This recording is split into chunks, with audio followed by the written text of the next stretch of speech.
Такой масштабный, развернутый проект, наверное, мы сегодня представляем впервые. То есть акцент в этой выставке мы сегодня сделали на наши эксклюзивные предложения, которые свойственны, характерны для нашей территории. Конечно же, это наши особенности природы, это охота, рыбалка.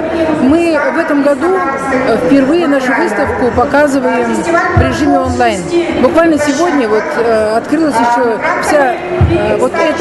все предложения еще и в онлайн-выставке с нашим информационным партнером Якутия.ком. И это дает возможность сегодня не только посетителям этого здания, жителям города Якутска, увидеть, куда можно поехать, где можно отдохнуть, чем можно воспользоваться у нас в республике, в России, ну и за рубежом в том числе. Но хочу подчеркнуть, что выставка в первую очередь нацелена на отдых самой республики.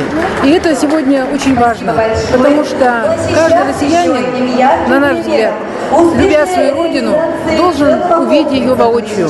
А Якутия наша – это пятая часть нашей огромной страны с ее совершенно особенными предложениями. И вот сегодня стараниями муниципальных образований, власти, а главное бизнес-сообщества и представлены 11 муниципальными образованиями и городом Якутском более 60 различных предложений отдыха у нас в республике. Я думаю, что это найдет сегодня интерес, эта выставка найдет интерес не только у жителей города Якутска, а, по сути дела, по всему миру, поскольку в режиме онлайн потребители этой информации могут быть посетители со всего мира. Я думаю, что это новый прорыв нашей выставки на международные рынки.